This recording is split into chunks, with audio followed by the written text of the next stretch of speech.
একটা খুব famous coat বা একটা বাণী পাওয়া যায় ইন্টারনেটে, আমরা অনেকেই শুনে থাকবো।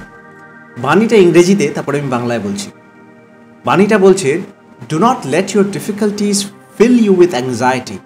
After all it is only in the darkest nights that stars shine more brightly. Instead, think about what makes people happy and how you can contribute to happiness. By doing so, you will not only make others happy, but also find happiness within yourself. এর অর্থ হচ্ছে, নিজের খারাপ সময়, নিজের কঠিন সময়ে নিজেকে অ্যাংজাইটি বা দুশ্চিন্তায় নিজেকে ভরো না। কারণ যখন রাত্রি সব থেকে গভীর হয় এবং সব থেকে অন্ধকার রাত্রিতেই তারা সব থেকে বেশি চমকায়, তখনই তারাকে ততটা স্পষ্ট দেখা যায়। তাই বলছেন যে অন্যদের খুশি করতে চেষ্টা করো এবং দেখো কিভাবে তুমি অন্যের খুশিতে কন্ট্রিবিউট করতে পারো। আর তাহলে অন্যকে খুশি করতে পারলে তোমার মধ্যেও সেই খুশিরই সঞ্চার হবে। এরকম একটা কোট খুব ফেমাস, আমরা ইন্টারনেটে মাঝে মধ্যে পাই, আপনি গুগল করলেও পাবেন, ফেসবুকেও অনেক জায়গায় পাবেন। তা এই কোটটা ঘাঁটছিলাম আর তখনই আমার মনে পড়ল চলার সাথীর শ্রী শ্রী ঠাকুরের বাণী। তা আমাদের বাণী বীক্ষণ চলছিল চলার সাথীর অনেক দিন ধরে, আজকে বেশ কিছুদিন হলো হচ্ছে না, অন্যান্য নানান কাজ চলছে, আমাদের স্টোরের কাজ চলছে, আমাদের ফেসবুক পেজে কাজ চলছে। তাই ভাবলাম এই বাণীটা যখন এত ফেমাস এবং অনেকভাবে চলে, শ্রী শ্রী ঠাকুরের এরকম বলা বাণী আছে, তো সেটা নিয়ে একটা কিছু করা যায়।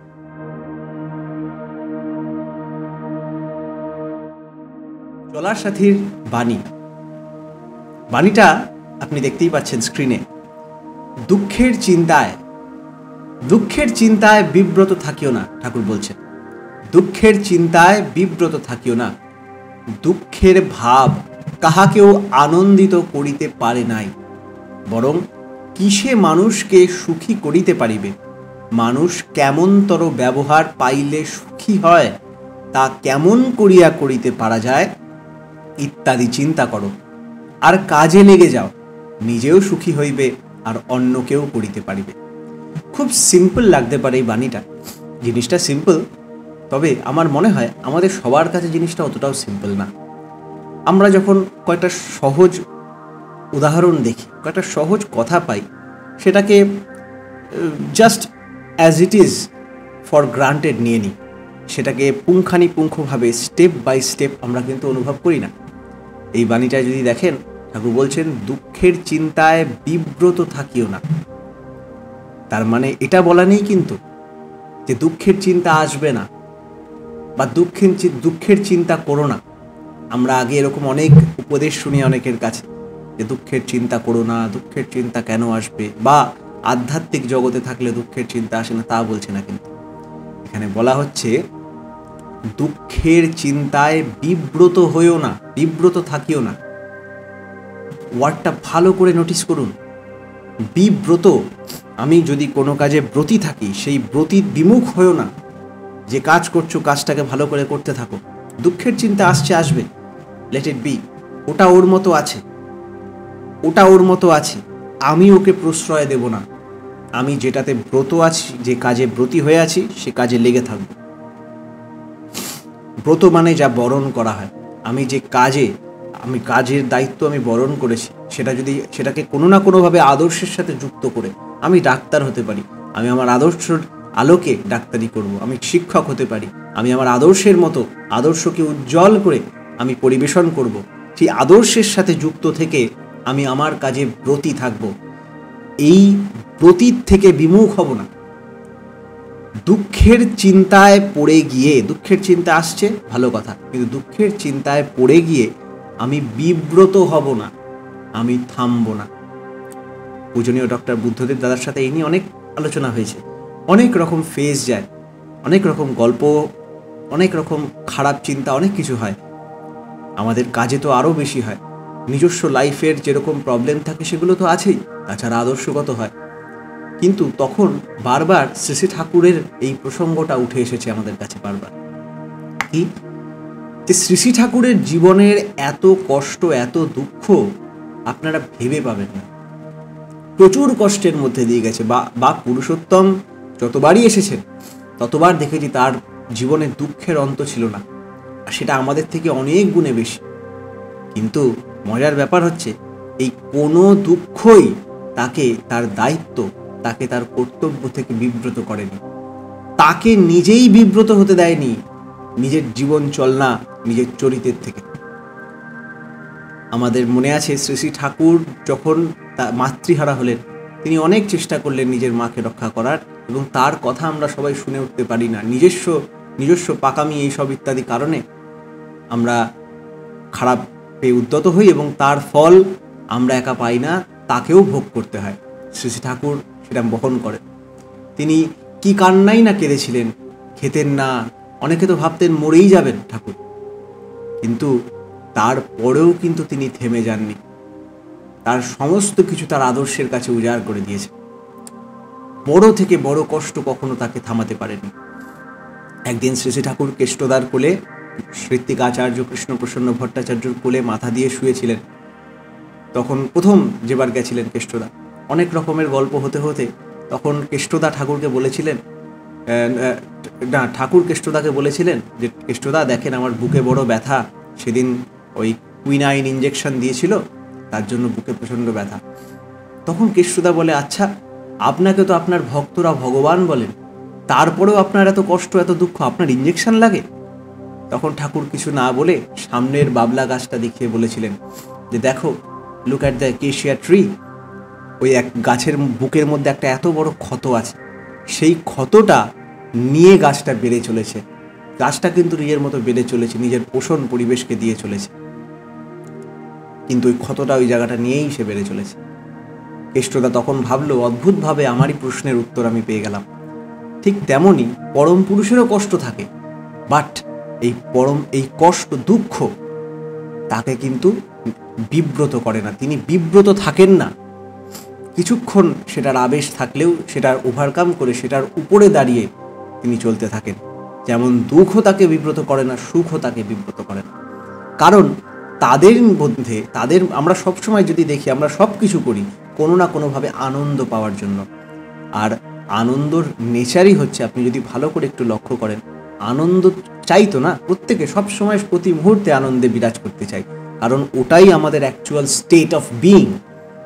আমাদের এই বডিটাকে শাস্ত্রে 5 ভাগে, কোষে 5টা শীতে ভাগ করা হয়েছে, যে অন্নময় কোষ, হ্যাঁ, প্রাণময় কোষ, মনোময় কোষ, বিজ্ঞানময় কোষ, আনন্দময় কোষ। বলতে সবচেয়ে ভিতরে আমাদের যে সত্তার নেচার, সেটা হচ্ছে আনন্দময়।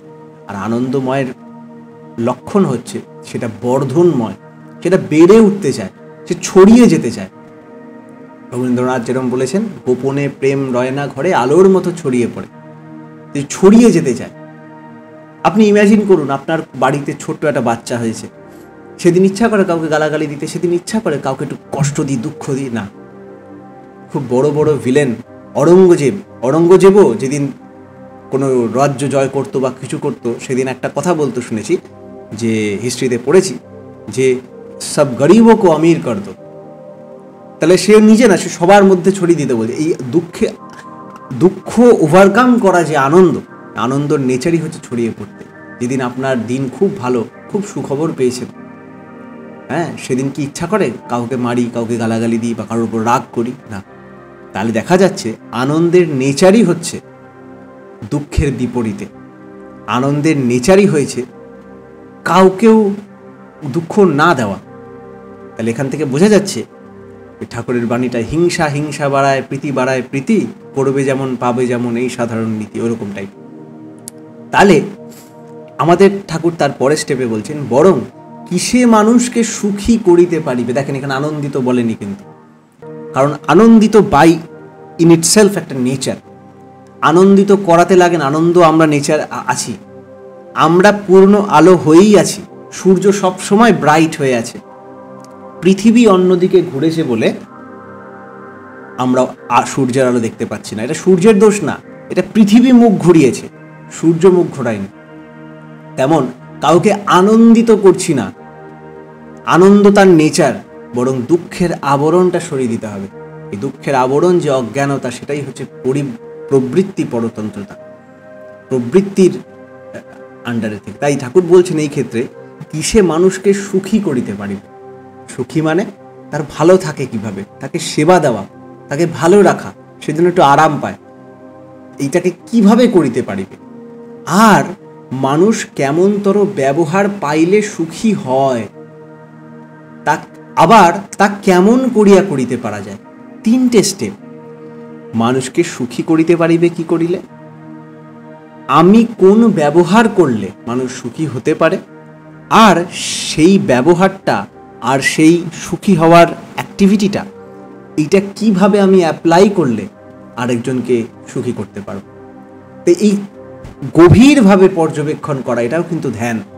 আর এটা করার একটা বড় টার্গেট হচ্ছে আমার ইষ্ট স্বার্থ প্রতিষ্ঠা। অন্যের মধ্যে আমি কি করে নিজের ইষ্টকে প্রতিষ্ঠা করব, কারণ তিনিই তো সমস্ত আনন্দের আধার, আনন্দের আকর। তাই আমাকে তার মন জয় করতে হওয়া মানে তাকে আনন্দ দেওয়া। সে যদি আমার এক্সিস্টেন্স তার আনন্দের কারণ হয়ে ওঠে, তাহলে আমি তার স্বার্থ হয়ে উঠি এবং সেও আমার স্বার্থ। সে আমার স্বার্থ কারণ আমি জানি আদর্শের জন্য কাউকে বাদ দেওয়া যায় না, প্রত্যেককে নিয়ে চলতে হয়। তেমন সে যখন আমার মধ্যে তার স্বার্থ অনুভব করে, সে ইষ্টের মধ্যে তার নিজের স্বার্থকে খুঁজে পায়। আর ইষ্টের মধ্যে যখন সে স্বার্থকে খুঁজে পায়, তখন সে পরম আনন্দের অধিকারীর পথ লাভ করে। তাই ঠাকুর বলছেন, এই যে কিসে মানুষকে সুখী করতে পারবে, কেমনতর ব্যবহার পাইলে সে সুখী হয়। তাহলে এই সেকেন্ড স্টেপটা বহুত ইম্পর্টেন্ট, আমরা কিন্তু মিস করে যাই। কেমনতর ব্যবহার পাইলে সুখী হয়, এটা কিন্তু লোক টু লোক ভ্যারি করে। একজন একটা ব্যবহার পাইলে সুখী হয়, এই মুহূর্তে এরকম আচরণে সুখী হয়, ওই মুহূর্তে ওইরকম অন্যরকম আচরণে সুখী হবে। সেইটা চিন্তা করো, ঠাকুর বলেছেন। দুঃখের চিন্তা করতে বারণ করেছেন, এই চিন্তাটা করতে বলেছেন। খুব দুঃখের দিন যাচ্ছে, দুর্দিন যাচ্ছে, এই মুহূর্তে আমি কি করে ওকে সুখী করিতে পারিব, কি করে আমি কোন ব্যবহার আমি যদি রাখি, কোন জিনিসপত্র জোগাড় করি, কিভাবে করলে ও সুখী হবে। এটাও তো একটা চিন্তা। তারপরে সেটা করায় আসে, মানসা বাচা কর্মণি এটা বলে। মনে আসে চিন্তায়, মনন, তারপরে আসে করায়, তারপরে আসে হওয়ায়, তারপরে আসে পাওয়ায়। তাহলে দুঃখ এসেছে, ভালো কথা, আমি বিব্রত হলাম না, আমি চিন্তা করতে থাকলাম, আমাকে সুখী করার জন্য না, চিন্তা করতে থাকলাম। দুঃখের অবস্থা এসেছে, বা হয়তো আমারই জন্য শুধু আমিই দুঃখ পাচ্ছি, এরকম একটা অবস্থা এসেছে, সেই অবস্থায় আমি বিব্রত হব না, বরং কাকে আমি সুখী করতে পারবো। আর আমার মা আছে, বাবা আছে, বন্ধুরা আছে, দাদা ভাই আছে, বোন আছে, একে কিভাবে সুখী করতে পারবো, আর আমার কোন ব্যবহার হলে সুখী হবে, এই চিন্তাটা করতে বলছেন। চিন্তাটাও একটা অ্যাকশন, এই চিন্তাটা করতে বলছেন। আর সেই চিন্তাটা করেও বসে গেলে হবে না, চিন্তা করে কাজে লেগে যাও। যে থিওরিটা আমি বানালাম, যে একটা যে মাথায় আমি চিন্তা করে যেটা ফর্মুলেট করলাম, যে এই আচরণ, এই ব্যবহার, এইভাবে এই মানুষের সাথে করলে সে সুখী হবে, এটা ভেবে কাজে লেগে যাও অ্যাক্টিভিটি। এতে কি হবে, এতে তুমি অ্যাকচুয়ালি সুখী হইবে, এতে আমি অ্যাকচুয়ালি সুখী হব এবং অন্যকেও করিতে পারিব। তাই এই বাণীটা সামাপ করলে এটা দাঁড়াচ্ছে, দুঃখের চিন্তায় আমাদের বিব্রত থাকতে বারণ করা হচ্ছে। কারণ দুঃখ নেচারই এরকম, সে কাউকে আনন্দ দিতে পারেনি। জল এখানে ভিজে রয়েছে, আমার জায়গাটা শুকনো করার কাজ, আমি হাত দিয়ে জলটা সরাচ্ছি। এই জলের নেচারই, বা আমি জল দিয়ে জলটা সরাচ্ছি, এটা করা যায় না, কারণ জলের নেচারেই আছে ভিজিয়ে দেওয়া, শুকিয়ে দেওয়া না। তেমন দুঃখ সরানো যায় না। দুঃখের ভাব, এই ভাবটাই এরকম, ভাব মানে হওয়া, দুঃখের মেকানিজমটাই এরকম, দুঃখের নেচারটাই এরকম, যে ওটা কাউকে আনন্দিত করতে পারে না। চাওয়াটা না পাওয়াই দুঃখ, বরং তখন ওইটার মতো রয়েছে, লেট ইট বি। ওই দুঃখের জায়গায় রয়েছে, ঠিক আছে, লেট ইট বি, মানে ওই চিন্তার কথা বলছি, ওই কারণটাকে নির্মূল করতে পারেন, কিন্তু দুঃখের চিন্তাটা বারবার করে খুব একটা লাভ হয়নি কারণে। দুঃখের চিন্তায় আমি বিব্রত হব না, মানে আমি স্ট্যাটিক হব না, থেমে যাব না, বরং আমি তখন ভাবতে থাকবো যে কি করলে আমি আমার পারিপার্শ্বিকের এই মানুষটাকে সুখী করতে পারি, আমার কিরকম ব্যবহার থাকলে আমি একটা সুখময় অ্যাটমসফিয়ার ক্রিয়েট করতে পারি, আর কিভাবে সেটা ইমপ্লিমেন্ট করতে পারি সেই ব্যবহারগুলোকে। এটা চিন্তা করো, আর চিন্তা করে যে থিওরেমটা ফর্মুলেট করব সেটা অ্যাপ্লাই করো। এতে নিজেও সুখী হইবে, অন্য কেউ করিতে পারবে। এটাই ছিল আজকের বাণী। দুঃখের চিন্তায় বিব্রত থাকিও না, দুঃখের ভাব কাহাকেও আনন্দিত করিতে পারে নাই, বরং কিসে মানুষকে সুখী করিতে পারিবে, মানুষ কেমনতর ব্যবহার পাইলে সুখী হয়, তা কেমন করিয়া করিতে পারা যায় ইত্যাদি চিন্তা করো, আর কাজে লেগে যাও, নিজেও সুখী হইবে, অন্য কেউ করিতে পারিবে। নমস্কার, আপনারা দেখছিলেন বাণী বীক্ষণ চলার সাথেই গ্রন্থ থেকে। যদি আপনার ভালো লেগে থাকে মাস্টার উইদিন বাংলা চ্যানেল এই ইউটিউবে আজকেই সাবস্ক্রাইব বাটন টিপে সাবস্ক্রাইব করুন এবং এই ভিডিওটা অবশ্যই বহু মানুষের কাছে পৌঁছে দিন। দেখেন, আমরা কষ্ট করে ভিডিও বানাচ্ছি, এতে আমাদের লাভ হচ্ছে বটে, কিন্তু আপনারা যদি মানুষের কাছে পৌঁছে না দেন তাহলে কিন্তু আমরাও বঞ্চিত হব, আপনারাও বঞ্চিত হবেন, অন্যরাও বঞ্চিত হবে। এই সার্ভিসটা আপনারা দিতে পারেন, এতে পয়সা লাগে না, কিচ্ছু লাগে না। এটা শুধু আপনি যদি করে দেন, অন্যান্য মানুষের কাছে শেয়ার করে দেন বেশি বেশি করে, তাহলে খুব ভালো হয়। এবং আমাদের চ্যানেলটাকে সাবস্ক্রাইব করতে ভুলবেন না। নিচে দেখেন সাবস্ক্রাইব বাটন আছে, ওটা টিপবেন ইউটিউব চ্যানেলে। আর যদি আপনি আমাদের ফেসবুক পেজ দেখছেন, ফেসবুকে এই ভিডিওটা দেখছেন, অবশ্যই ফেসবুকে যাবেন, ফেসবুকে মাস্টার উইদিন বাংলা দেখতে পাচ্ছেন, ওখানে ফলো বাটনটা টিপ মারবেন এইভাবে। আর আমরা ইনস্টাগ্রামেও পেজ আছে আমাদের, master within Bangla, master within English, kindly খুঁজে নিয়ে সেখানে আপনি ফলো করতে পারেন। এই ছিল আমাদের আজকের বাণী বীক্ষণ। এবং আপনারা যদি এই বইগুলোর প্রয়োজন হয়, আপনারা ডাইরেক্ট আমাদের সাথে যোগাযোগ করতে পারেন, masterwithinstore.in যোগাযোগ করতে পারেন।